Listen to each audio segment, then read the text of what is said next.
doğrulduğuna göre.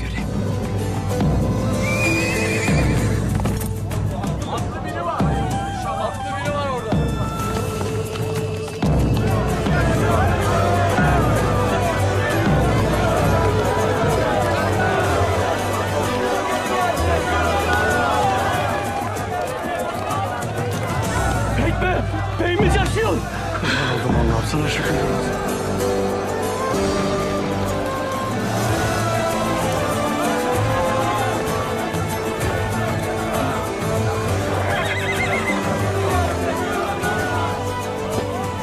Baba, geleceğini biliyordum. Ben öldüm ya da sen dirildin Ertuğrul. Ne sen öldün, ne de ben dirildim Halime. Düşmanın tuzaklarını bozup obama döndüm. Kardeşim, ey maşallah.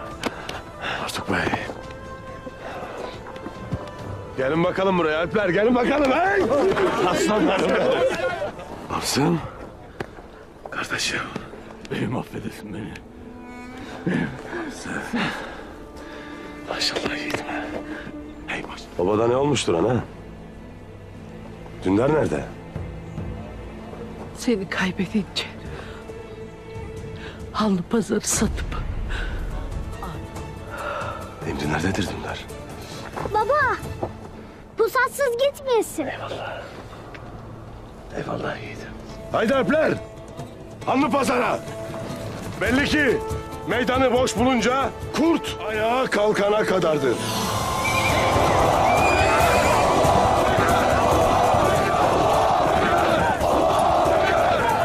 Allah'a kutlu sancağı, gök pusata and olsun.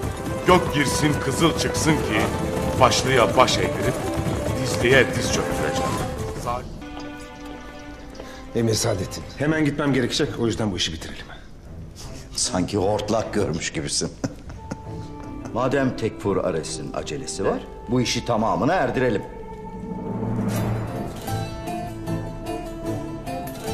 Bahadır Bey, Ertuğrul Bey'in evvelce tüccarlara vermiş olduğu... Ertuğrul Bey'e verdiğim sözü tutmaya devam edeceğim.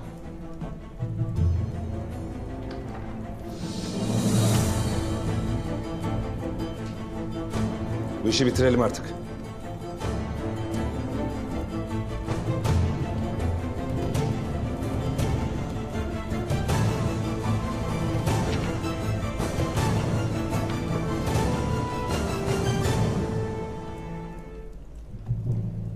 Burayı İslam kılacağız.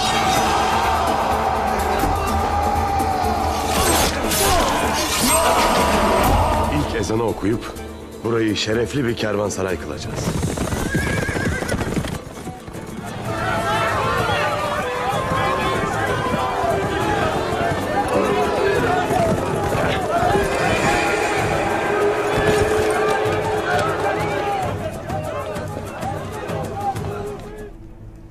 Hayırlara vesile olsun. Buyur Bahadır Bey, hayrını gör.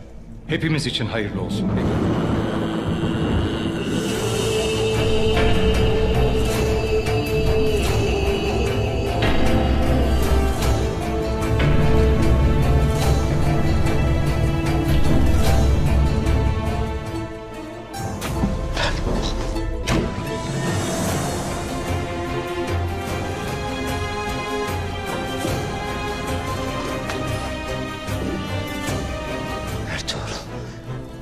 Allah'a bin şükür Ertuğrul. Yaşayacak, düşmanlarıma cihanı dar edecek daha vaktim varmış. Hepimiz seni öldü bildik. Âlâ. Âlâ. Kardeşim Dündar'ın Hanlı Pazarı satmak için burada olduğunu bilir. Benim gözümde zerrece hükmü yoktur. Mukaveleye kayıların mührünü bastı. Anlaşma olduktan sonra senin de sözlerinin hükmü yoktur. Ertuğrul. Sen babamı nasıl çiğnersin? Ertuğrul! Bu neyin telaşıdır Bahadır Bey? Bahadır Bey, kılıcını kınında tutasın. Bu toprakların uç beyi benim. Hanlı Pazar benim malımdır. Ya elime kanınızı bularsınız ya da bana itaat edersiniz. Asıl sen nasıl asi durursun Ertuğrul Bey bu toprakların uç beyi. Biz bu meseleyi uhulet ve suhulet içerisinde çözelim. Turgut.